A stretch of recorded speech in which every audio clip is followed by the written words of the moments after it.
நல்ல கோபம். நீ அதையும் இதையும் ஒப்பிட்டு பேச கூடாது. கொள்கை எதிரில இப்ப பெரியாருங்கிறது இப்ப அத்து பேசுறோம், தெளிவா பேசுறோம். பெரியார் அப்படிங்கிறது என்ன?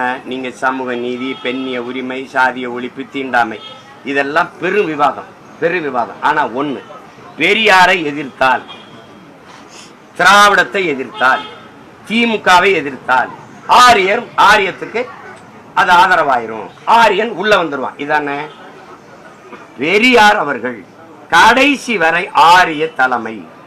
முதறிஞர் ராஜாஜி அவரோட நட்போடு இருந்தாரா இல்லையா? ஆரிய தனிப்பட்ட கிணிப்பட்டாலும் பேசக்கூடாது, கூட்டா இல்லையா? கூட்டு. நீங்கள் அம்மா மணியம்மையை கல்யாணம் செய்ய வரும்போது எனக்கு சாட்சி கையெழுத்து போட வாங்கன்னு யார கூப்பிட்டீங்க? துணை கலைச்சது யார? ஆரியத்தை. இது சும்மா தனிப்பட்டதா? சரி, இதை விடுங்க.